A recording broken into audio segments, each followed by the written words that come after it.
everyone knows each other. Don't need the names. And Friendly Universe has given us a question to start, because we are pretty exhausted after a big day walking, 15 kilometers walking along the different waters. Wow. Yeah, we had a big day. And then it's always, the beginning is always, oh my gosh, is anybody going to ask a question? Because I don't really know where to start. I open my mouth and see what comes out. Sometimes I listen, sometimes I don't. But today, a couple of hours ago, we got a question from someone in the far who was particularly asking for Bob to answer the question. So I don't know if the question is in the book. We'll find it. But I have the little script. And then, when Bob answers the question, because it is always about resonating, I will ask all of you to answer it also, because it's an important question and some of you may put it in different words. And either the man who asked the question or anybody else can actually hear the answer. So the question is, the question was in the book. Is it this question? Yes. At the moment of seeing that there is nothing that sees, the seeing is free of thought, just natural awareness of knowing. And the way he worded the question, it says acknowledge that seeing, which nothing is seeing, the no thing that is seeing, because when you do it, it will appear to last longer. Like seeing will appear to last longer the moment when the recognition is that there is nothing that is seeing. And his experience is that where the seeing is happening, it feels very familiar, and it feels like there is a me that is looking. So even though Bob is saying there is no one looking, and that seeing is just happening, nobody's looking, he can still feel that there is a me that is looking. So this is what Terry's been talking about exactly. Oh, everyone's talking about it. It's really a question that boils down to everything that non-duality has to say about the me, about the no me, the absence of me, and the feeling of artificial sense of presence hijacked by the conceptual image. So go for it. Answer the question. He was precisely asking for you to answer the question. What do you mean that no one is seeing? What do you mean that it is going to be lasting apparently longer if you acknowledge it? And why does he still feel that there is a familiar feeling of me that is looking? Well, who's seeing? The thought comes up, I see, doesn't it? Yeah. But can the thought I see actually see? Anyone who is not seeing right now, you have to put that thought I see on it, which we do, before you think that. Isn't seeing happening, hearing's happening, tasting, touching, smelling, they're all happening. But to translate it, you say, I see. But who is the seer? Isn't it a thought I see? Can a thought see? Can a thought hear? Can a thought be aware? So the thought I see cannot see.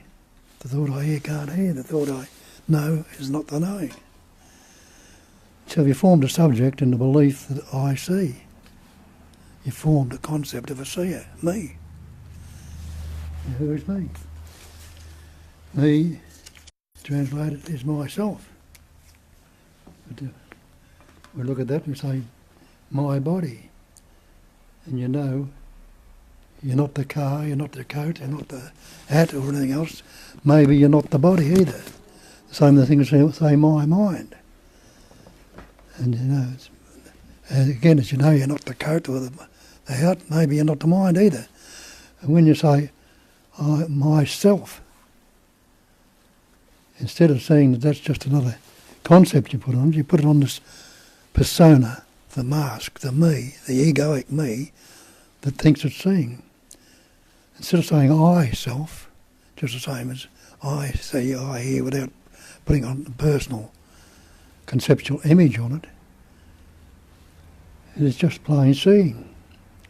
And there's anybody who's not seeing right now without labelling it, even before you label it, as you label it and after you label it. What's the label? The word or the concept? Is the word the thing? As I say, can a thought see? Can a thought hear? We go into that every time we talk about it here. So there's no seer, there's only seeing. The thought I see means a subject to see it. I see the chair or thing becomes the object. So seeing is seemingly divided into subject-object. But is it ever divided? You know? If the seeing is there, without the seer and the seen, there's no division in it. So then you recognise that all division is conceptual. There's no me that sees, no me that hears. But we take in the belief that there is, and never question. So when you say, instead of myself, you see it's that one self, as I say, it's non-dual. It's not a personal self. Then we put the persona or the mask on all these questions. The mask is a conceptual image. So there's no mask on it. It's just pure seeing, hearing, tasting, touching, smelling, or wearing, whatever you like to call it. It's I. So there's no me, personal self, that have ever become enlightened, ever become realised, ever become anything. So it needs to be, instead of everybody that comes here, comes in originally, either they're going to get something or become something. But it'll never happen. Because you try to make the conceptual image become something solid and real. Though it appears to be, but it can't. So I is the one self, not a personal self. So it's that self, one self, the soul self, not S-O-U-L, but S-O-L-E. It's that one self's appearing and expressing as everything.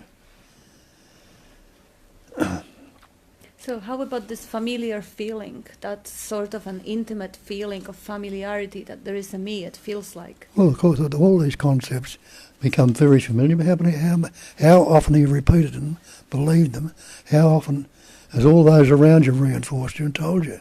Naturally it's familiar. You go back to the old pattern where it's seemingly located. Look, as Terry told us, where it's located. Can you find a location anywhere? Something seemingly solid, substantial, you know? Look into it. Go into it. Instead of moving away from it, go into it. Try and make it, if that feeling's coming from that, try and make it real. Look at it as hard as you can. Then you realise, if I'm looking at it, that is not OM, because I'm looking at it from seemingly somewhere else. Maybe you think your head, or your heart, or your body, something. Well, go back and look at that. Where's that looking from? And you'll find a point where that's looking from. Go back a bit further. And you'll find there's no point there that there's anybody, any separation or any personal self can see or hear or taste or touch from. So it's all a pure seeing. So that's all I can think of at the moment. There's probably plenty more there. Okay, so I just add one thing and I'll let you, Terry, because, yeah, they hear it from you, so. The feeling of familiarity is the closest, most intimate feeling that it is actually familiar. It's the feeling of the being, the sense of presence. If we are expecting that feeling of being alive or being present is going to go away somewhere, it's not going to happen. The feeling of I am is the primordial feeling. Now, whether that feeling of I am is hijacked by that personal self, the conceptual image, I am inferior, I am unworthy, I am whatever. Of course, then that very basic primordial sense of aliveness is limited to the painful sense of suffering, of isolation and separation, because now there is a little separated, isolated, confined me and the world out there that is not in a sense of oneness. But the basic sense of I am, if it's not dressed up as anything else, as any persona, the mask, is a beautiful loving to be, sense of awareness of being, the Sat Chit Ananda. And that very familiar sense of being, we can say that's what is looking out. And it's not a problem, because that feeling, that sense of presence, that primordial sense of being alive, looking out, is not an object looking out. It's not the identity looking out. It's pure consciousness looking out. It's pure nothing looking out. Only the story says that this is something else. This is something separated, or the ego. Like when we look at the animals, they also see, the seeing is happening for them too. But they don't have a story about what they are. They don't have inferiority complex. They may be an alpha male, or they may be the last one in the tribe, but they don't have a problem with that, because the life is running them the same way the life is running camera in the computer. Like there is no one to say that I am seeing through the camera. Same with this biocomputer. It doesn't really need any entity to actually switch on and off the seeing. It is happening naturally, spontaneously. And the familiarity, there's something that is closer than the heartbeat, the sense of aliveness, the sweet sense of existence. If it's not translated into the pain of life coming from the sense of separation, or the mask that we put, the jacket that we put of concepts on ourselves, there's nothing wrong with that. Still, now, look who is looking, and you will see that there is no face there, no eyes there. Eyes are not being experienced. Face is not being experienced. It's just sense of space that is looking out into the space. So this is to be verified. This is to be checked. And you want to add something? Yeah, well, so you feel that, like it manifests as a knot in the guts, or a lump in the throat, or an ache in the heart, or something like that. Look at it. Go into it. Make it worse. You know, you're looking at it for somewhere else. Well, try and make it worse. Put all your energy and all your intention making worse. You know, and it's amazingly enough, all the energy going into that, looking at it, there's nothing going into the sensation there. It disappears, and you finish up laughing at it. Yeah.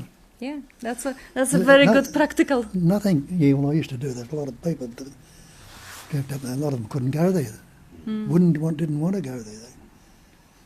And try and trip and jump away, fearful of looking right into it. But see how bad, if this centre's there, see the knot in the guts are still there, make it worse. And you see, the energy can't be in two places at once. So if you're putting it all into the looking at it, into the knot in the guts, it can't, or whatever it is, it can't last. Because nothing can live without energy. And it falls away, becomes a big joke. And it'll reinvent itself seemingly for a while out of habit. But once you've laughed at it and seen the falseness of it, it's never going to be the same again. That's when he told me I wasn't a body in the mind. I saw that, went out the door and was stuck in the mind again, but it was never the same. How could it be when you see something as false, it's not real? And that's the difference with this psychological knot in the guts or the lump in the throat. It's psychological. It's made by the mind. It's different from a physical pain. If you've got a physical pain, then it's totally different. That's the body telling you everything is not right here. Have a look at it, do something about it. But the psychological stuff we suffer from, it's not necessary. It might come of it, but it's no big deal anymore. It hasn't been a big deal for years. Not taking any notice of it. Beautiful. You happy, Terry? Yeah. Cool. Can I just say, Yeah. on the way here today, I was thinking of questions exactly about this. Cool. So I don't know how. That's how the universe works. But yeah, no, exactly Intelligence. this question. Intelligent. Well, are you separate? No. Well, why shouldn't it happen? Yeah. No, yeah. Yes. It's a wonderful question. And I know somebody else that's questioning the same thing, that's a bit stuck there. That Kat touched on it. the last thing that I experienced in relation to the conceptual me was it claiming ownership of the body, claiming ownership of all the sensations, claiming ownership of the senses. In other words, I hear, I see, this is my seeing, this is my hearing. But even closer than that was claiming ownership of this sense of presence. That was the last thing I saw. Just prior to that was the actual seeing that I'm not the body, that I'm not the sensations, that that I'm none of that. Now, for a long time,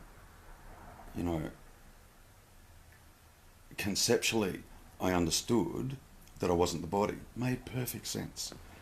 Made perfect sense. And it seemed for myself that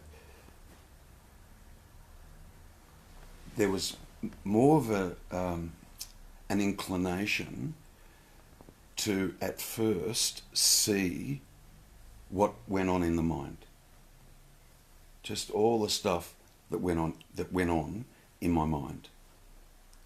So that got seen first.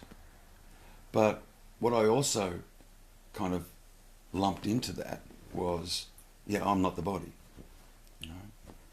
I'm not the thoughts, and I'm not the body. And I kind of thought I dealt with that. See, I'm not that. Totally see I'm not that. And much to my surprise, I eventually got to a point where I understood that I wasn't anything that the mind could throw up. I understood that I wasn't anything that the mind could throw up. Yet, and I've said it here 100 times, I still felt like I was here. I still felt like I was stuck. Now, that was really disconcerting, and it raised questions just like the question that's being asked. Yep, I'm aware, I'm seeing, I feel present rather than I am present. Huge difference. Note. Huge difference. And I didn't know what to do. I kind of literally didn't know what to do.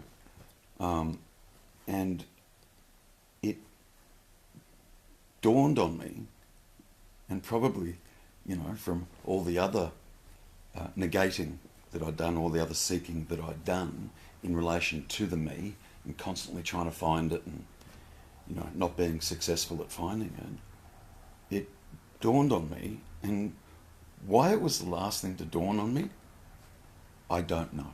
Well, I do know, actually. But it was the last thing to dawn on me was that I still feel stuck. What's happening there? And, the last thing that dawned on me was that this conceptual me, this meanness, this idea of myself that still felt like it was here and real and in the body, that conceptual me, what it was doing, Kat used the word before and it was beautiful, the me was still hijacking the body and that sense of presence. Because the me believed that sense of presence was in the body and it's mine. It's mine. It's my sense of presence. And I heard myself saying that. This is my sense of presence. Oh, who said that? Who the fuck said that? And it became like the looking into, at that point, who said that, became laser focused, because there was nothing else at all for me to negate or look at. It was just that. You know,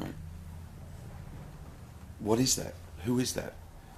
And I saw the last niggling thing that this sense of me was hanging on to. You know, it was that sense of presence and the body. And the body. It was hanging on to that as well. And I would have thought that dropped off ages ago. Like ages ago.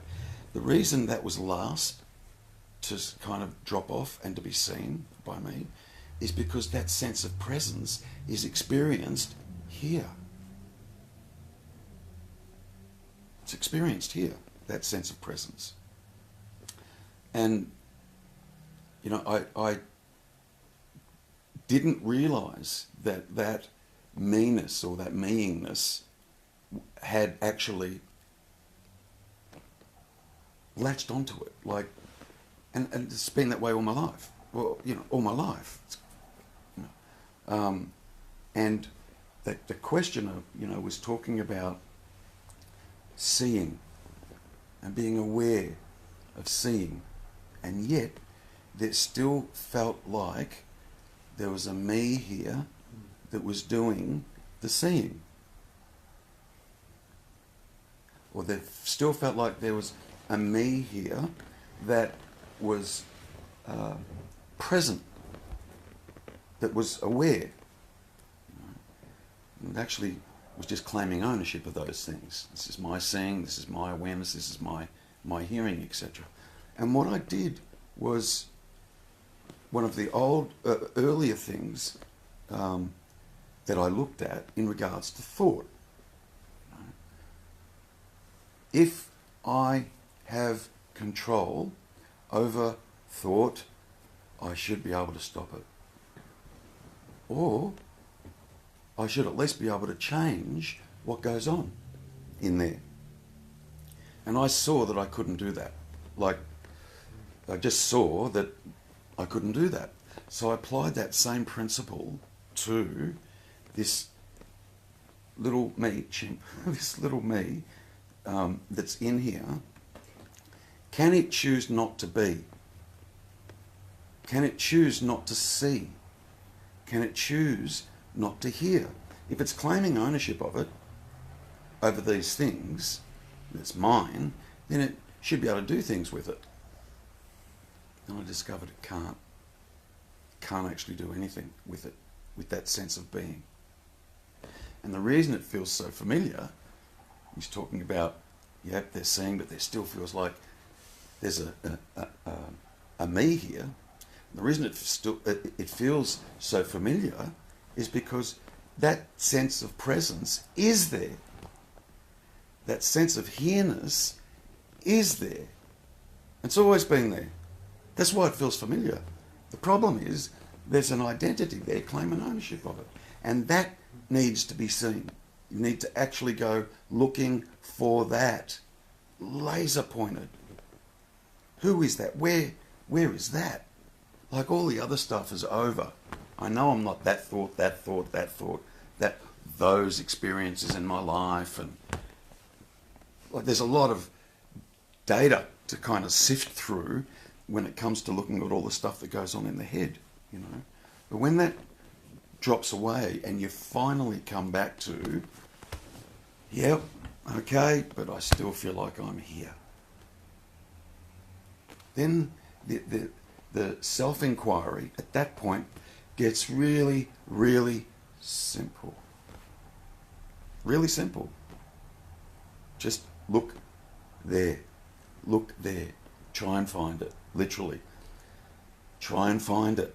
You know, that is saying, when I'm seeing, there still feels like, you know, there's a me here. Who's saying that? What is that? Look for that. Like literally. look for that. Yeah. And, you know, I thought for a long time that I was going to experience something different to being. That's exactly right. To being. I thought I was going to experience something different to being, because being just felt Boring. pretty bland, pretty bloody ordinary. What I discovered is, yeah, that beingness or that awareness or that aliveness, when understood through that false sense of me, is bland to the false sense of me. Very bland. It's like, where are the bells and whistles in that? You know? Where's the fireworks? Like, I'm, you know, like, and look, I might get slapped across the wrist for saying this by Bob after the meeting, but anyway, there are bells and whistles in that sense of presence and that awareness. There are. But it is not experienced, I hate using that word, but anyway, it's not experienced until that me is finally seen through, and it departs. And in the absolute departure of that, this sense of being and this sense of presence that we find ever so ordinary just expands. I don't know how else to verbalize that, but it does, and it is fucking amazing. But it happens in and of itself, or by itself. Me just needs to be fucking out of the way, absent. You know, and it's not even pushing it aside or trying to make it absent. It's just seeing it for what it really is. It's just a thought. Oh my God. But the me and the self are in the same ballpark. I mean, neither can control seeing. No. So But are when you say self, what are you referring to? well, the capital S overarching. So the capital S can't what? Well, it can't stop itself seeing, or in the other sense. Paul wants to say something. I can see that. So when you take the boundaries off it, of course it must expand. Yeah. But the question starts off with, keep seeing that there is no thing that sees. That's what that's the same, a seeming thing. Now, you realise that all this manifestation is made up of things. You and I are things. The carpet's a thing. The sky's a thing. The tree's a thing. They're all things. But none of those things can see. So the seeing is happening. So when you drop all the concepts about it, you haven't stopped seeing what it says, keep seeing, that there is no thing that sees. No thing. And that's what you actually are, no thing. But everyone is seeing right now, hearing, tasting, touching, smelling. And the thingness is this encapsulated me. We put it in the conceptual, which is keeping it like putting it in a barrel. It's locked in the barrel. When it's seen through, the barrel expands and that natural spontaneous joyousness, if you like to call it that, but put a label on that too. But it's naturally there. Well, can I ask you a question? Because I can't help but notice, because that is exactly right. That is like exactly what I'm experiencing. It's like thought is like this weird trippy movie that like I'm like, I haven't thought of that in like a decade, like, and it just kind of I'm like, there's no way I could have thought that, like, it just can't. So that I see very clearly. You have to forgive me using the word I, but I can see that very clearly.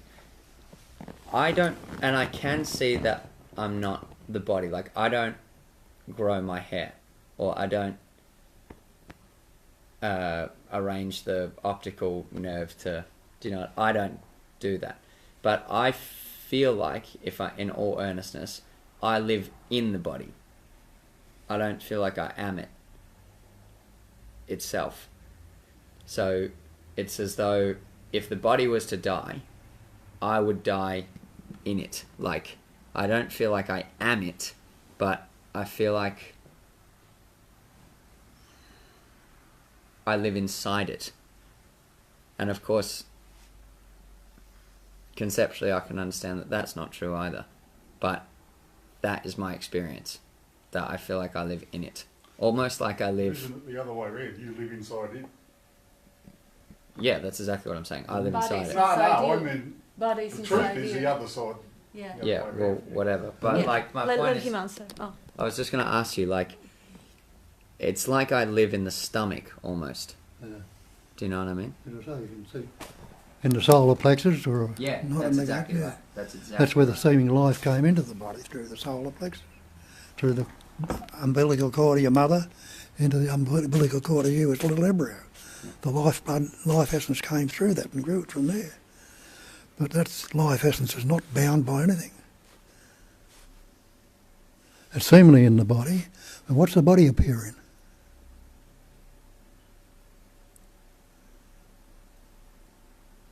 Can you separate the body from space? No.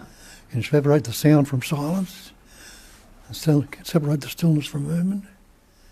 You can't. No, that's right. And when you say, it was like too, like, it's a knife trying to cut itself when you're going into the mind. The sword can't cut itself. The knife can't cut itself at all. Okay.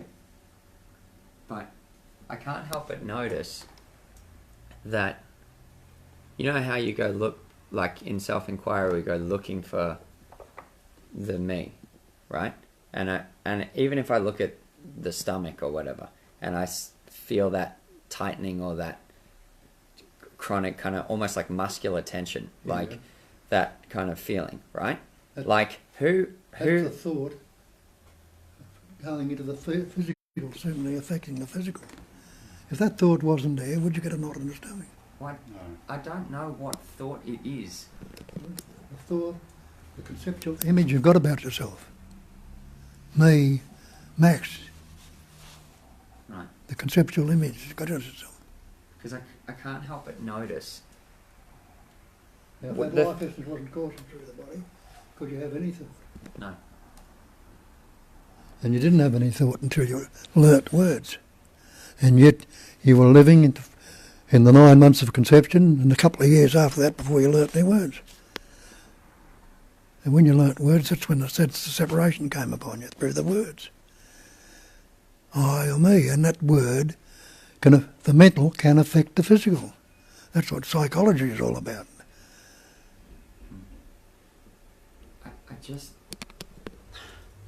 I run into this wall though, because I can't help but notice that, okay, so let's say, like you said, laser pointed on that. What is that that's doing the... Pointing, yeah. Right. Where are you because- looking from? Exactly right. Because the thing is, like, if supposedly I do not exist, literally, then what is that is looking at... Because let's say that came undone, right? Yeah. Wouldn't that one that looked and saw through what's that? When you say you're seeing one looking at it, has that one ever been something substantial and real that's looking at it? You've taken to believe through all the conceptual ideas we've taken on and reinforced over the years. But can the thought I see? Can the thought I think? Can the thought I'm looking at it? Can that be what you're... Can a thought do any of these things? No. Without the thought, you're still seeing, you're still hearing, tasting something, but you're not relating it to a conceptual image.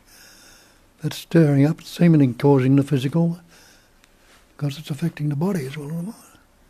But if you locate it precisely, like the way you are saying that you are looking from here, where is the here? Is it a head or where is it? Where is the one who is actually giving that laser point at the belly? I can't find a spot in which No, not a it's... spot. It Just starts. not a spot. Just an area. Like Well- it is not in Sydney. No. It is- yeah. No. That's what It's happens here. Yeah. It's here, and it's like this, like you say, sense of I am, or sense of awareness that is looking. At the belly. Looking's not it, but that is Aware. aware of Yes. that feeling or feeling of I. Like, and or who that. is aware of that? That is what I'm asking. Well, Yeah. that's what I say, that's the conceptual image you got, that somebody is aware of. You can't find it. You've looked a long time. hard and fast, but you've never found it. Maybe it might just dawn on you that there's nothing there. We believe there's something there that's looking. The seeing is happening. The looking is happening. And you can't find it. No. Well, it's not there. It might just dawn on you. Maybe there's nothing there. See, I was doing that exercise at some point and it really helped me, and I was walking few people through it and it helped them too. Like there was a point in which I was supposed to locate where is that sense of presence. So I located it kind of like a vibration in here. Yeah. Now, Exactly right. I was asked to locate the one who knows about it, who is aware of that vibration. So I was locating it somewhere maybe behind the back of my head. I heard other people locating it in front, or, you know, it's a personal thing. But for me, the location was about there. So now I was asked, where am I locating that out there from? And now, when I was actually honestly looking, there is a knowing about that location, looking at that location. And that location, the moment I do another step back, gets more vague, gets more spacious. It doesn't have even a vague area from which I'm aware. It expands until the point that it completely disappears in space. And now the last step is, oh shit, I'm nothing. Assuming the location, vague location here, looking at the little more precise location here, and aware of even more precise location here. But the more you step back, the more vague and spacious that awareness become. And the last step, where you can't go more spacious. Like now, I'm the whole universe, all the galaxies, being aware of that certain locations. But now who is aware of the galaxies? All the galaxies are happening within me. I am the awareness, manifesting the whole world, galaxies, manifesting the body, manifesting the location around my head, looking at the vibration in the belly. Just really step back as much as you can, unless you're left with nothing. And you always realise there's somewhere, when you look back to try and find what's looking, it's not that you're looking at that from somewhere else. Yes. You That's can't- the answer. That's That that's, is the answer. that's That's brilliant. the answer. That Yes. is the answer. That's That's the really cool. ultimate freedom. Yeah. No, you're not no set static point anywhere in you at all. That's brilliant. Yeah. I've got taken on a journey there. Yeah. Okay. And it always works. Every time you look what is looking, you see there's, oh my gosh, there's just space, like awareness looking out. It's nothing there. You may actually see the mind coming up with the label or with shape of the body or shape of the face, but this is just a mental image. Just push it away. I'm like, what's the experience? Like, what is looking if you don't have a concept, if you don't have an idea or image? What is, like, what are you if you don't have a thought or idea about being body or mind? What are you without any shape that you give yourself? Because it feels like, yes, I'm using the body for looking. If I'm blind, I won't be seeing. So, of course, I'm in a way my body, but I'm not. This is just the equipment I'm using. It's just like I'm using the voice box, like the computer is using the speaker system. But there's no one in the computer who claims the ownership of the speaker system or camera. And if you can't find any static point when you're looking, where's the eye then?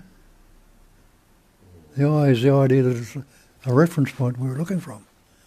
What is it then when you can't find a static point to it?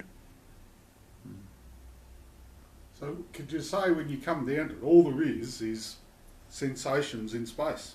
Yeah, That's it. absolutely. Nothing else. Yeah, movement in stillness. Which we And put, it's only Vibration. concepts that try to put it into a context. yeah, of put, a meaning. Exactly. put labels or words Yeah. on it. Yeah. And shape the whole universe by labeling things out of nothingness Yeah. and creating form out of that nothingness. Like Bob is saying, it is intelligence energy shaping all different forms and patterns through the vibration, through the movement. Different vibration will make a sound, different vibration will make a light, yet different vibration will create the atoms and the matter, and it's all that one. Only conceptually you divide it into me and the other, sound and You silence. Make the world. You make the Yes, yes, the world is transmitted and received at the same time through the conditioning, through the software, the programming that has been, like Bob is beautifully saying, when you were little, you get the idea that you are a separate self, you are the body, you identify with the body, and now, because you cannot do much with that sense of presence walking in the body, you claim the capacity of seeing. Now I have the capacity of seeing. I am doing the seeing. But who is doing the seeing? Who can say, my eyes are open and my eyes are healthy, and now I decide not to see? It's not going to work. And even if it would work, because perhaps there is a way to switch off certain networks in the brain, even if it would work, it's so totally thought dependent. And I can't produce the thought. The thought, if it appears, decision is made, choice is made. If it doesn't, nothing happens. Or the idea, people have the idea, oh, of course I can work off on my thoughts. Of course I can change negative thinking to positive thinking. Provided the thought of changing arises. Because if it doesn't, nothing you can do. It all comes about in that belief in myself. You know you're not the body when you look into it, or you're not the mind. But the self, it's myself. We take that to be the real. That's the reference point, which we take to be real and solid instead of investigate. It's I self. There's no me or my to it. Everything is I. That's how Ramana Maharshi finished up, and I think, you know, what did the question ask? Who am I? He came in and says, nothing left but I. And that's just a concept also. And one thing that Terry touched upon, and that's really important, that's what was actually a stress of Nisargadatta's teaching, the diamond of good fortune. To dwell in the I am, yeah. Is to dwell in the I am to and exclusion. discard the intellect. Discard everything else to the exclusion of everything else, because now I can dwell in the I am, and as you said, rightfully so, the I am seems blunt and boring and seems like nothing to the mind, because mind is so juicy. You can get dramas there, you can get tastes, you can get all sorts of different entertainment fireworks. But if you dwell in the I am to the exclusion of the mind, to the exclusion of all that entertainment, it is a diamond, it will shine. And that's also illustrated in the scriptures in Isaiah. Be still and know that I am is God, not me, the person. Yeah. It's the I am. Well, that's present. That's just a label we put on. Just the same as the word God is a label. And not the God either. In the beginning was the Word. That's what, and all these come about because we learnt words. And the word's never the thing. What Bob was saying, what Kat was saying. Go for it. What Kat was saying about that stepping back. Yeah. You know, there'll be. I'm going to say a couple of steps back. There'll be a couple of steps back where the question will arise in you. Okay, now who's that? Or what's that? Yeah. But eventually, what happens is, and this is the blessing part of it. Eventually, what happens is that question stops arising. It all stops. All the questions stop. It just all stops. And then there's just the abiding there. And it opens. It opens. And it can't be experienced by the conceptual me. It can't be experienced by that. It's just, you know, it's Father Christmas. It's not real. It's not true. It can't be experienced by that. So your original question was, yeah, okay, there's kind of knots here, or there's a contraction here. Who or what is it that's aware of that? Yeah? So there's that question that comes up, so there's a step back from that. Okay? So then you try and figure out what's that? Where's that? And you'll find that in that process, the awareness just starts expanding. It just does. It's like a kind of bit like a flower opening up. It just starts to, just literally by itself, starts to expand. And then you might get to a point of, whew, this kind of a vastness, but still kind of feel like I'm here, you know, okay, what is it that's aware of this, that? And then I often use the expression, relaxed back into this. Relax back into this. And how Kat verbalised it is exactly what I'm talking about. Just there's a stepping back. And even, I loved it when you said, you know, kind of felt like it was here. That's absolutely where it felt like it was for me. Absolutely where it was. It was so close that I wasn't seeing it. I wasn't even, it was so close. I just wasn't aware of it. So close. So that, you know, if you've managed to get to the point where, yeah, look, I know there's no me here. Yeah. However, what is it that's aware of that? Beautiful. What is it that knows that? What is it that's seeing that there's no me here? What is that? That's that laser. And you'll find when you get there, no conceptual ideas come up around it. It's just, where is it? It's a bit like losing your wallet. You've lost your wallet, okay? And you're standing around talking to people and going into a big story about the fact that you've lost your wallet. It's got my license in there. I'm going to have to get that renewed. It's got my cards, all my credit cards in there. Oh, God, and there was a little slot in there where I had all my PIN numbers on it. There's a few $100 in cat. It'd be a big story that goes on around the loss of the wallet. Eventually, that now you can stay in that story. Literally, you can just stay in that story, or park the story, just look for the wallet. There's no story involved.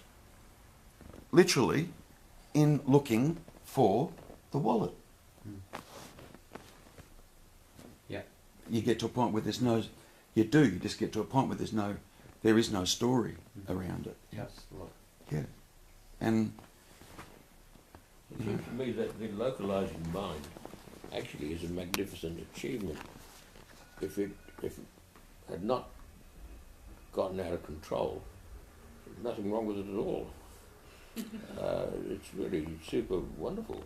Yes, But it's just that it's become the master, that's the only thing. exactly. Yeah.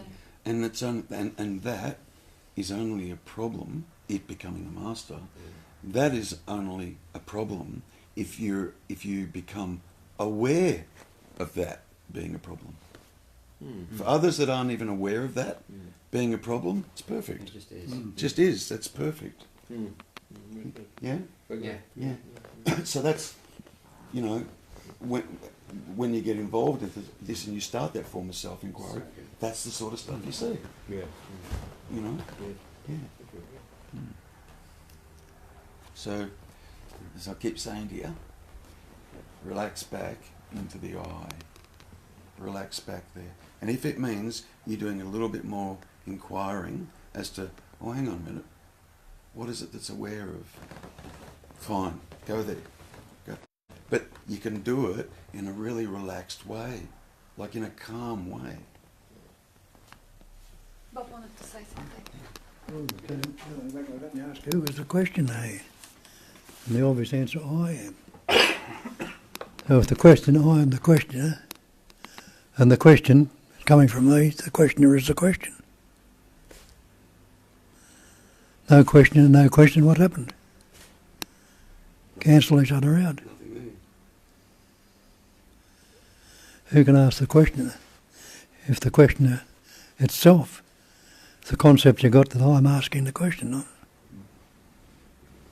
Really, really important to see that. Like, really important to see that. The questioner is nothing but the question. Nothing else.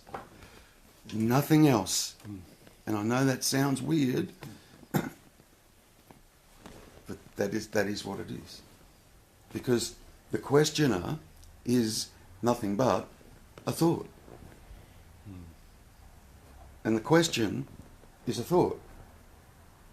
So without the questioner, the question can't arise, and they both cancel each other out. And the wonderful thing is, in that cancelling out process, you don't disappear. You're still here. Oh my God. Because you're not relating to a reference point anymore, a question. Yeah, and Bob is explaining that split, and I think you already said it today, but maybe it's worthy of repeating. The split, how the seeing, seer, and the seen, or questioner, questioning, and the question, how they are conceptually divided, and they can't exist without each other, so they're not divided at all. Can you? Well, the functioning's going on. There's everybody's seeing, hearing, tasting, touching, smelling, Questioning? and thinking, questioning or Yeah. thinking.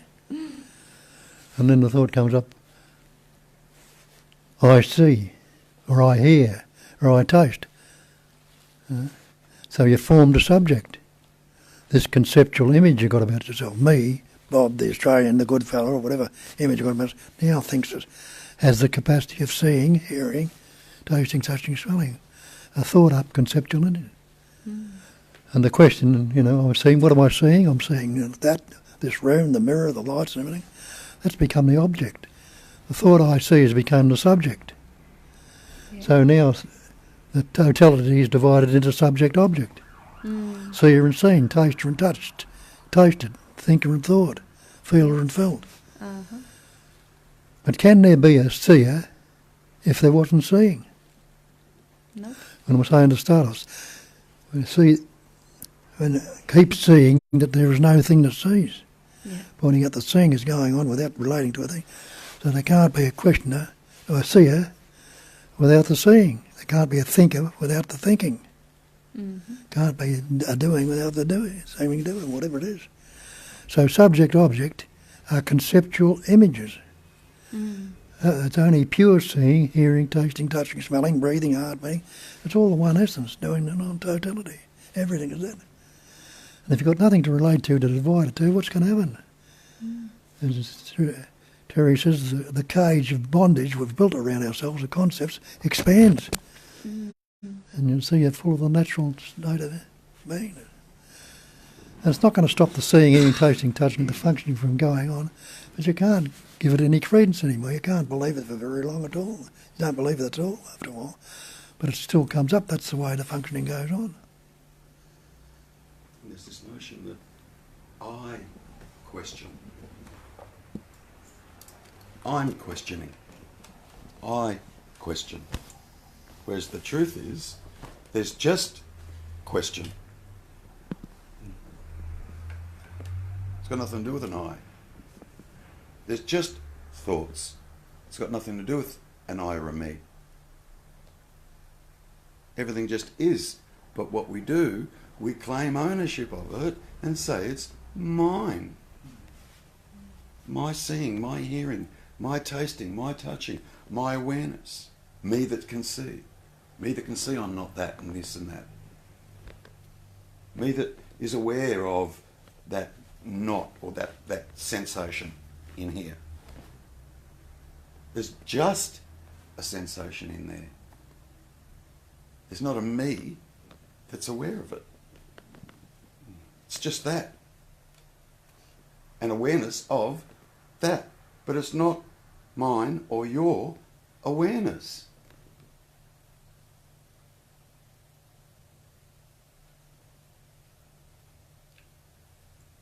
Bob wants to say something? Do you want to add something? And when you say I don't like this or I don't want that, what are you relating to? A conceptual image that you think doesn't want it. If you're not relating to that image, could you give a shit what anybody says or thinks or does? What resonates will resonate. It'll be taken aboard naturally. And what doesn't goes over your head. You couldn't care less about it. We put the blockage on ourselves when we relate. I don't want to hear this or I can't stand that. It's not good enough. And that all comes from the division subject-object, because the way Terry was looking at it a little bit differently and Bob a little bit differently, they're both valid, absolutely. But the way, like Bob is saying, seeing is happening, but there is this seeing is divided into the one who is seeing and the object that is seen. Now, questioning is happening, is divided into the questionnaire and the question.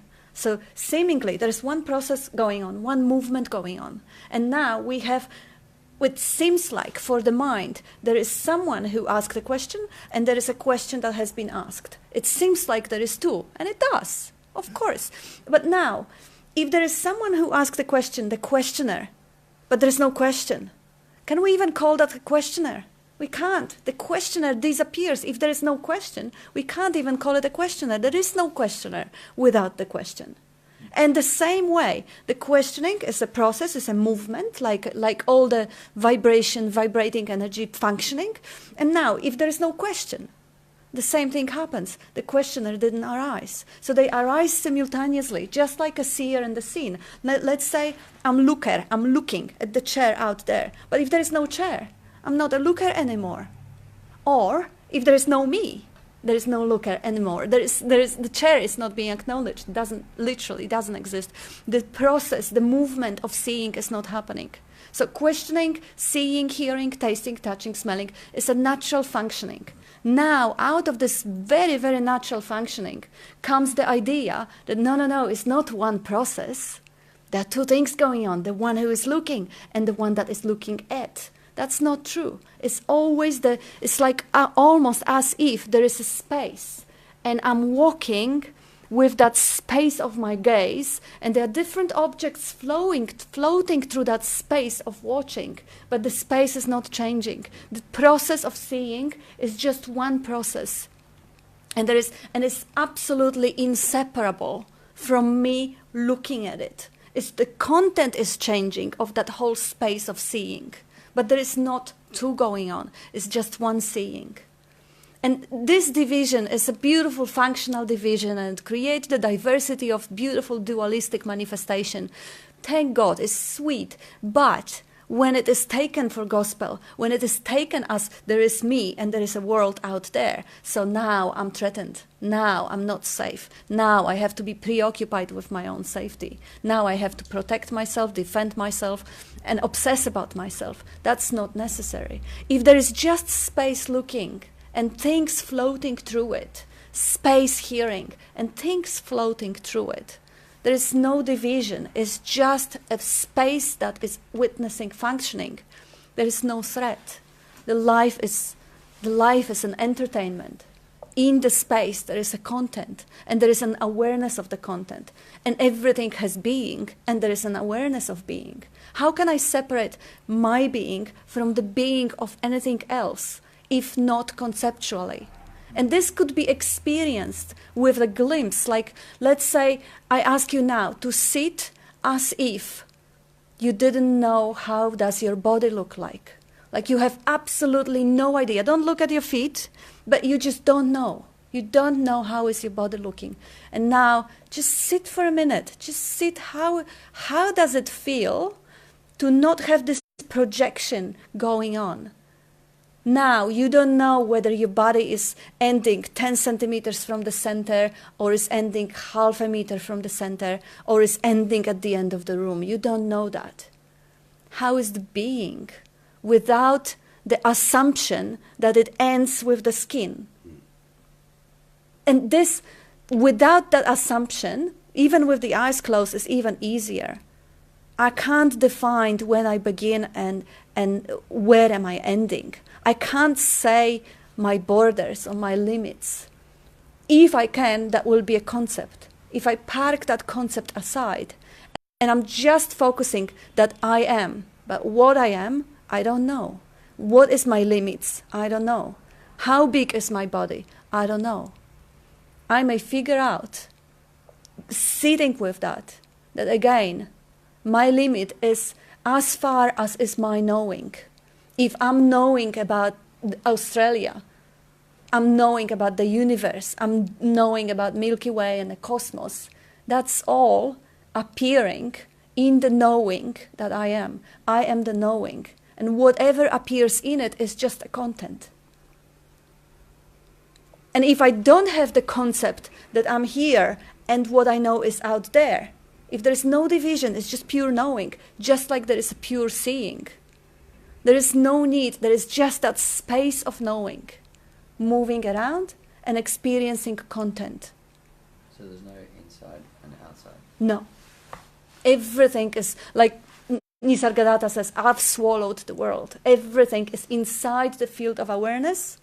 You can't even say inside, because there is nothing outside. Inside only exists as the opposition to outside. If there is no in-out, it's just what is.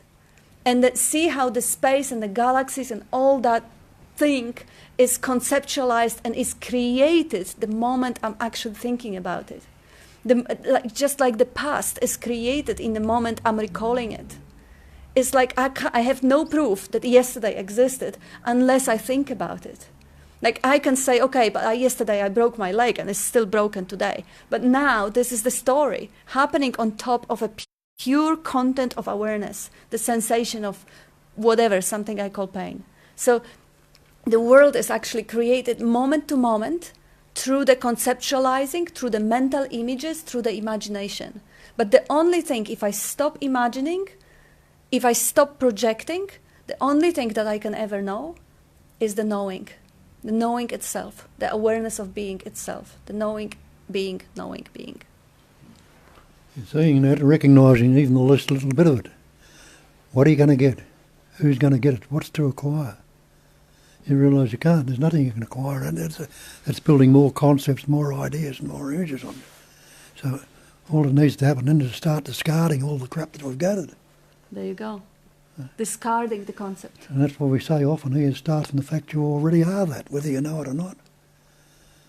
And then all you've got to do is see what comes up and stopping you from seeing it. Whatever concept or idea, anything is going to stop you. You're already that. Everybody is already that right here and right now. Always have been. What's stopping it? Any concept or idea or image you've got that there's something to get, something to become. And being can't be, is not becoming. Becoming implies a future time. Yeah. So you are already that. And the beautiful quote that the world has learned from you, what's wrong with right now if you don't think about it?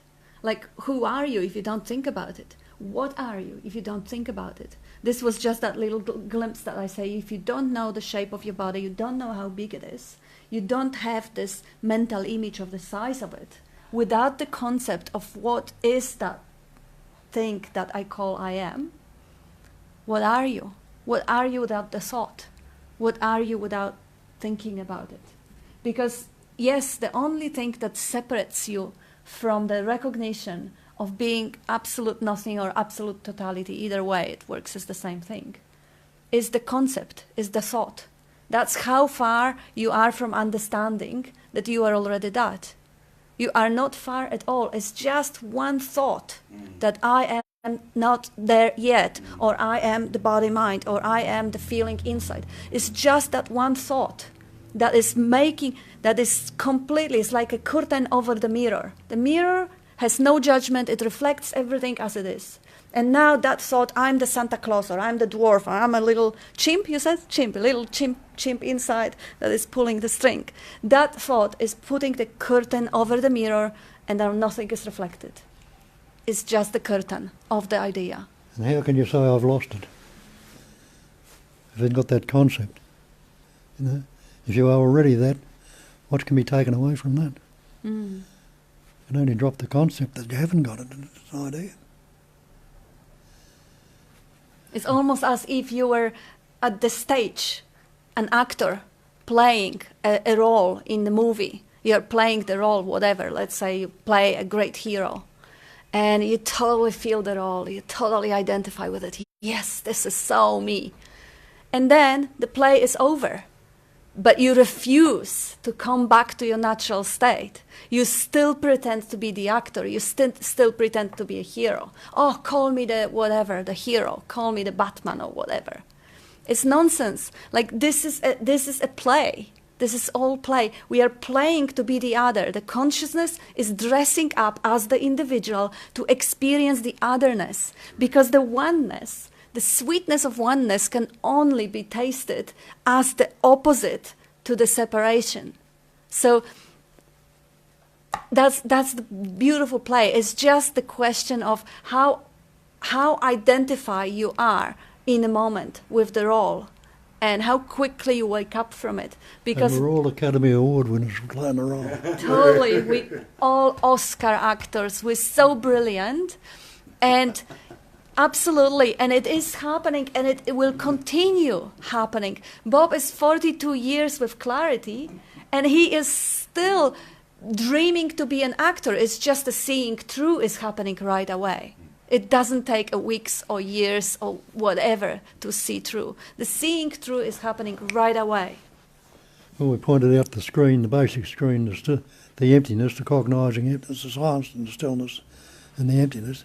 Everything appears on that screen. And you've got a movie screen, you've got all those bloody cowboys and Indians, hundreds of cowboys and Indians are shot to kill one another. When the movie stops, what's happened to the screen? It's not full of bullet holes or bombs are blowing up or burnt down. It's still as it was, ever perfect then. The actors are all gone and disappeared. Yeah. Is that happening? You should especially be able to relate to that, Max. You're an actor. Are you? Does it for a living. Oh, really? Yeah. I thought you do the tennis coaching. Both. Yeah, I do. Oh my God. Yeah. Yeah. Like that. Thank you. That Max character that goes on there is purely an act. But it's got nothing to do with the Max character. Bob wants to say something. And you put all your effort into playing that part, that role, as well as you can, don't you? It's very tiring. Hmm? Very tiring. Yeah. It's only a role. But the truth is, you're not doing even that. It's the life playing. And if that's thy will, if that's the God's will, or that's the consciousness wanting to play Max, my gosh, if you don't object it, if you don't, okay, fine. Oh my gosh, consciousness, beautiful. I love you. If you want to be completely forgotten in the role, be it. If there is no resistance, there is no pain, there is no suffering. And now you're looking at that little play and you have fun with it. Just the way Bob is having fun with it, I'm having fun with it. Like the cloud is coming through the sky and the cloud is known to be a cloud. Like Bob is having a feeling of whatever, a little bit of a jealousy or something. And it is known to be a cloud passing, a jealousy cloud passing. And there is inside the screen or the awareness is laughing, but it's not disturbing it. It's not resisting it. It's not trying to push it down or not to feel it. Everything is welcome. Every feeling, emotion is welcome. And a waking up is moment to moment. And this is not Bob that is waking up. There is no Bob. In the old days, I'd hang on for days, weeks, years sometimes. Yeah. But it doesn't mean that these feelings are unavailable now. They are available. They show up. And the screen is not being touched. And the screen is knowing them for what they are. And it soon becomes amusing and you can laugh at it. Exactly. They become precious. Even anger, even irritability, even resistance is sweet. I mean, we've been going for our long walk today. We've been going in a tram. And of course, there are crowded trams, there are smelly trams. And of course, he will eventually find the seat, but I usually won't. And there's, oh yeah, gosh, 1 hour they're here.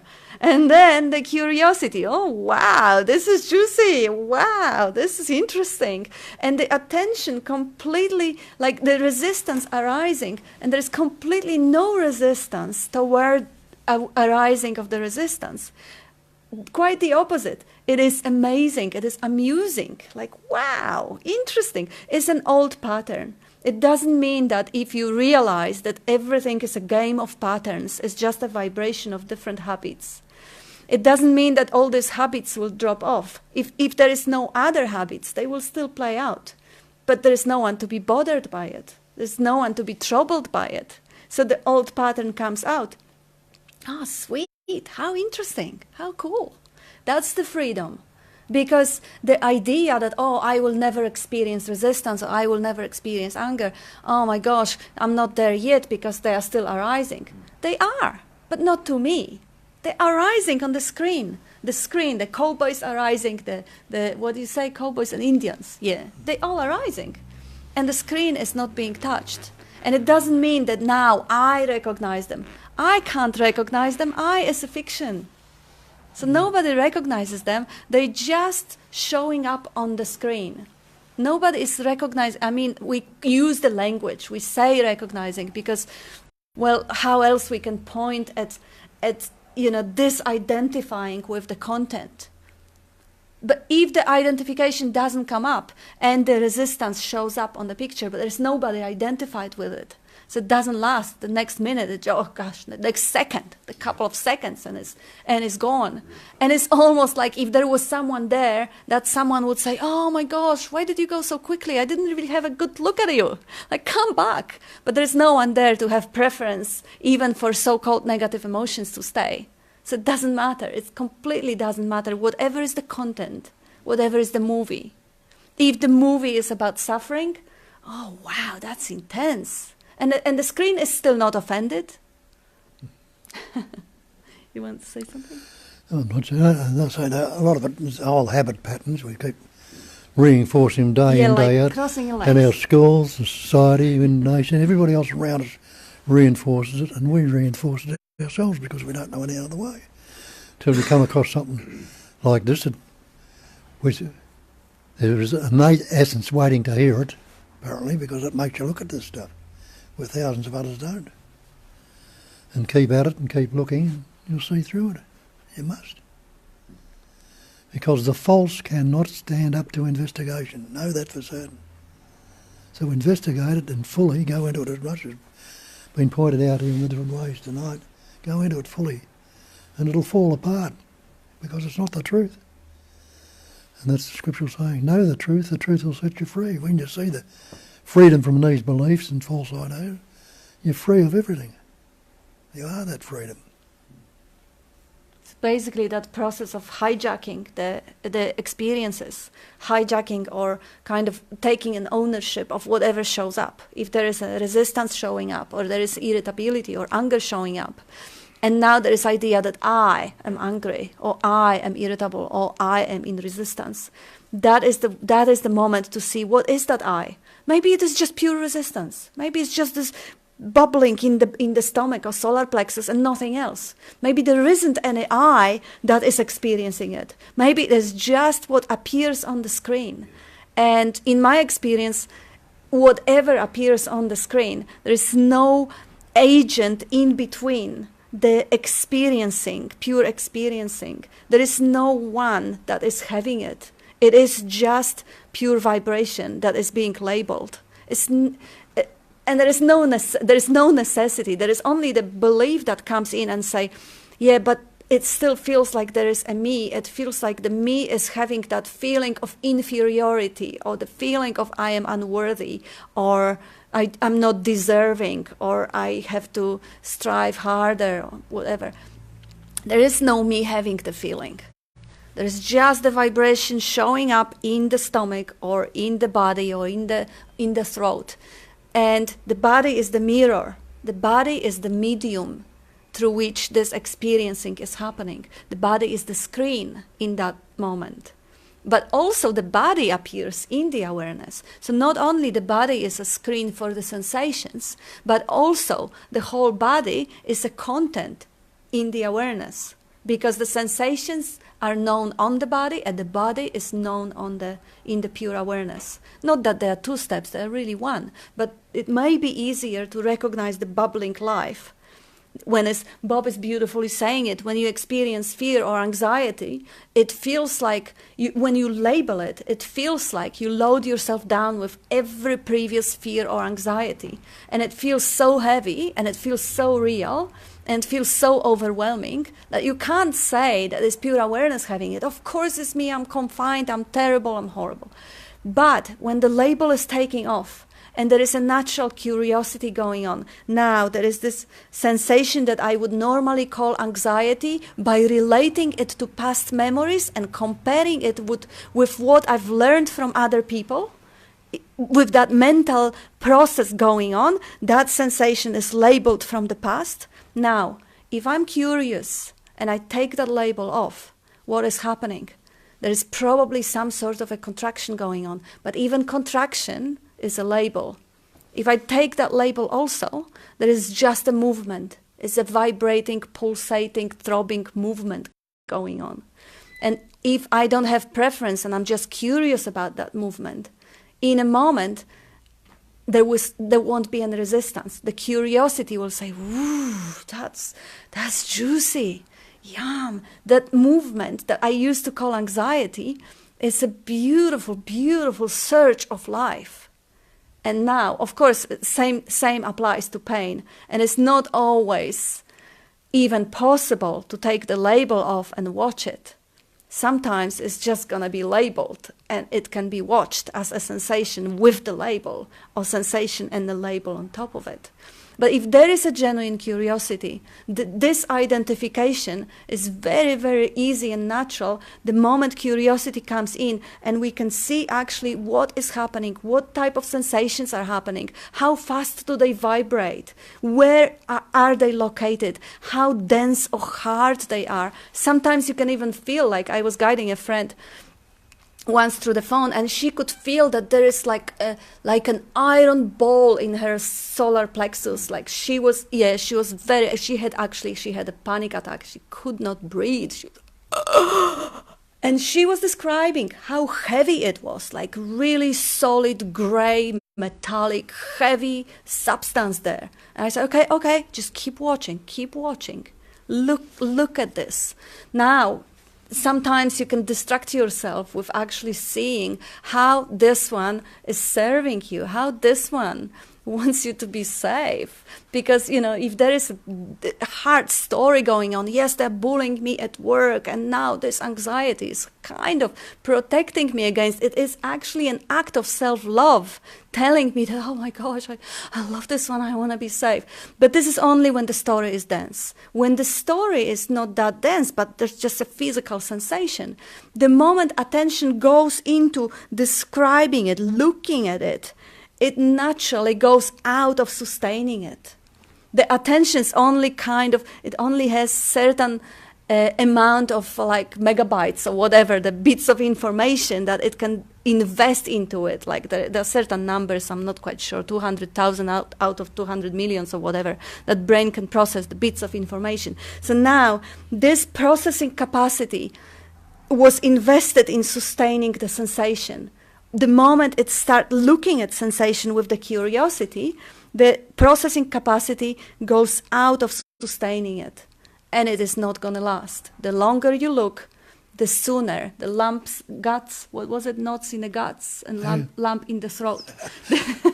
Ache in the heart, knot in the guts. Yeah, I just lump in the throat. I just love your language. I love your language because he puts 2-3 words and it sticks and boy, beautiful. Anyway, the longer you look at what is really happening there, the less you will experience it. So that friend that I was guiding, I don't know, was it 2 minutes, 3 minutes, and the ball wasn't that solid anymore. It was half transparent.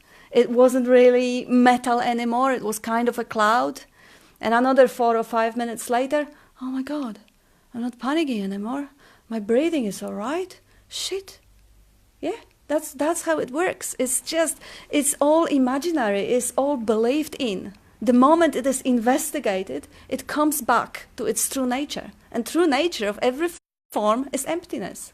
There's always, the moment you take up investigation, you're going to end up finding the true nature of things. Doesn't matter what you investigate. If you investigate the eye, you'll find that eye is nothing. If you investigate the chair, come close, get the microscope, look at the electron microscope, you'll still find it's nothing, because everything is nothing. So this is the end result. If we don't reach that state of understanding everything that appears as nothing, just keep investigating. That's it. And of course, investigations also just to happen is not a choice, because it's thought dependent, or the natural desire or longing dependent, whatever. It's nobody there to make a decision or make a choice or do investigation. It happens or it doesn't. But the probability that it happens seems to be rising when you expose yourself to the frequency, when you're already in love with that frequency of pointing. So just keep resonating. Fuck you, Max. The last 2 or 3 weeks I've had a quiet, nice rest. You come along and snap me out of it. Thank you, Max. We were really waiting for Bob to speak more. Cool. That's Beautiful, Huh? Yeah, it all fits in. Those things happen like that, you know. Mm-hmm. And we'll come along and change things, turn things around. Beautiful. Well, thank you. Mm. You were saying, Kat, and Bob says it too, you know. There'll be habit. What I've noticed is that there's still some habit patterns that come up as a thought. But, like, I'm guessing 90% of it has dropped off. 90%. Yeah? I'm guessing around there, yeah? And that 10% of stuff that comes up now, it rarely, and I mean, and when I say it comes up, it's just a thought that will come up, but it rarely now manifests down into the body. Rarely does that happen. I remember when we were driving along in the car that night, and I was driving, I was the driver, and I just kind of reaching down, fumbling for something. The next thing I know, I looked up, and I drifted over into the other lane with the car coming that way. And I just, like... We're very close. Turned and just missed sideswiping the car that came in the other direction. Once, that would have had me pull the car over, my heart would have been bouncing out of my chest. It would have taken me probably half an hour to kind of recover from it. But then what I'd also be left with after that half an hour is the story around it. So I might recover physically from it, heart settles down, not as much anxiety, but then there'd be the thought, God, what if that, what's wrong with me? Like, geez, I could have killed the both of them. There'd be a big story attached to it, you know, and that could last for days. Yet now what I find, like when that happened, my heart didn't even skip a beat because the car was gone and we were past it. Nothing actually happened, and I then just kind of resumed communicating to Max like nothing happened. Cool. You know, and that you know that I'll see stuff arise now. Like I'll see a thought that will arise now, but it's kind of really compared to what it used to be like. It's really vague, and it kind of it's I'm not wearing them anymore. I'm not wearing any of the thought that might come up. It's the only way I know how to describe it, really. So, you know, I noticed it when I'm driving. I used to be a shocking road rage. Yeah, but I was the anonymous road rager. I'd do it with my windows up and nobody'd hear it. But I'd be fucking going ballistic inside the car. You fucking morons. Going off, you know. But I was kind of around on political correctness too. So I was always careful not to throw it onto somebody, but I'd fucking throw it around on the inside of the car, you know. And you know, a few months ago, I was driving, and now that occasionally that pattern will come up in me, and I'll do one or two things. It'll come up, and as soon as it comes up, I laugh. Like I start laughing, which is fabulous, by the way. I'll just start laughing, you know. But what I also realised a little while ago is that every single solitary thing, and I mean virtually every single solitary thing that other drivers do on the road that fucking piss me off, right? They shouldn't be doing that, and you know, rah rah rah. Every fucking thing at some point in time in my life, I've done the same thing. And I mean exactly the same thing. Yeah, I'll get behind someone in an 80k zone, they'll be crawling along doing 40. I'm like, get out the fucking way, you know. And I've done that because I might be reading a map or something, or the car might not be running well, and I have to, you know, it's running on 3 cylinders instead of 4. That's the most I can, whatever. and now it's how I am now when I drive on the road. I just do a lot of laughing. It's a huge switch around from, rah, you know, like I do a lot of laughing, you know. Bob wants to say something.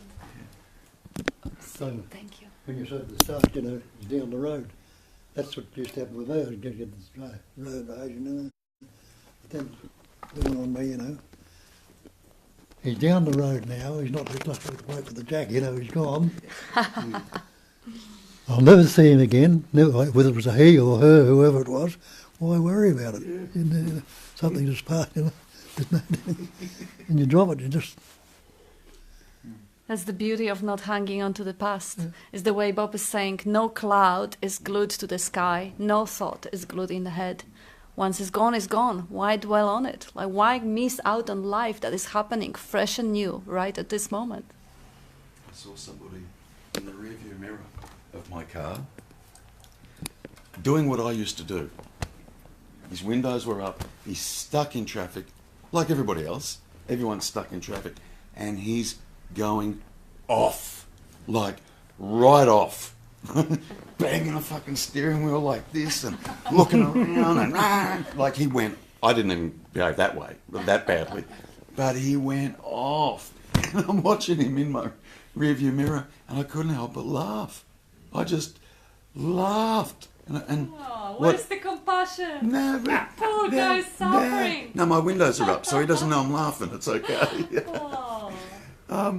But all that energy that he was expelling and going off did nothing. Yep. Didn't alter anything. He's still just there, like everybody else is still just there, you know. Yeah, what I saw was, oh yeah, I used to do that. Not quite as bad, but I used to do that. I know what that's about. I totally know what that's about, you know. Yep. And the reality is, every single car that's on the road, no one's driving them. There's no individuals that are in control of any of the cars and their movement. And when you see that, you just flow with it, whatever it's doing. Yep. Self-organizing universe. Totally. So there's just, but every now and then a little thing will come up, you know, someone will cut real quick. Yeah, fuck it. I go, oh, fuck. Like I hear it and see it straight away, and I just start laughing. It's great. Whereas before, fuck it, and it would manifest into anxiety and tension in the body, and then look out the next person I'm coming to see or visit, because I'll be walking in the door with all this twisted shit that's going on. They don't get the real me. Well, can I say that? Yeah. Yeah, it's so sweet and it's very freeing to be able to actually see the patterns, how they play out, and recognize them for what they are, just pure patterns. Just the way life is amusing itself and entertaining itself, and then you see your own projections and you recognize your own patterns that are not there anymore. It's like, what a play. You got anything to say? No questions? I was just going to ask you about that technique that you were talking about. Technique might not be right, but where you look at that, and then you look at this, then you look at this, then you look at that. Yeah. Yeah, just... Who came up with that? That's brilliant. Like, did you do that at the monastery, or...? Yeah, well, I picked it up somewhere. Everything's second hand. I picked everything, you know. Yeah, everything Nothing has been new. said 100 times. The way I learned about it, it was from Tej Gyan in India. That was just in one of the exercises, but I read it in many other books later on, Right. and I kind of experienced it. See, everything is secondhand. It's really nothing new that you could add to it. Like thousands of years ago, they were using pointers, and I wouldn't even know which pointers I'm using that somebody else told before me because they show up in my own words. So I don't really know.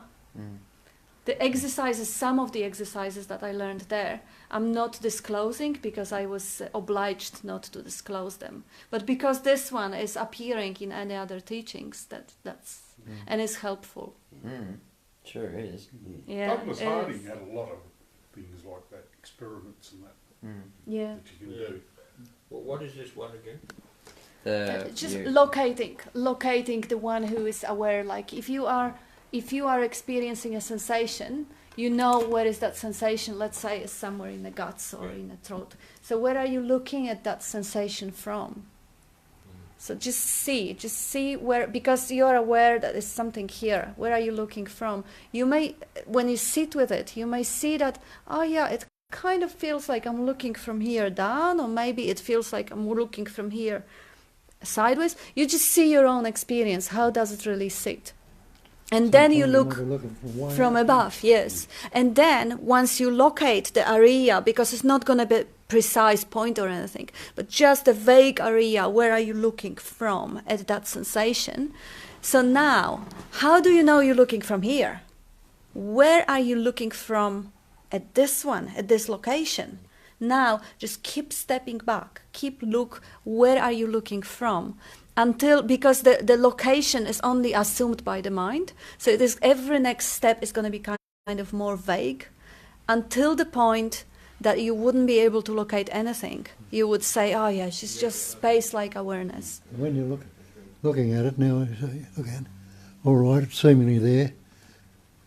How bad can it get? If I'm looking at it, it's not there. Try and make it worse.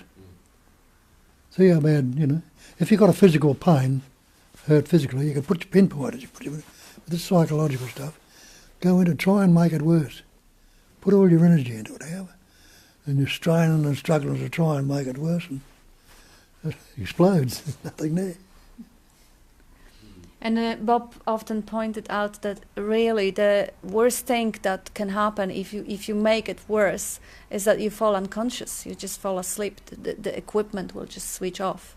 And this is if you go with the pain, like we habitually distract ourselves from whatever it is, anxiety or trauma or pain or. Most people don't want to go into it. They'll move away from it, I've had people who try to get looking into it for years and they burst into tears, go away and do all sorts of things. So I gave it up after a while, let them work it out for themselves. Yes.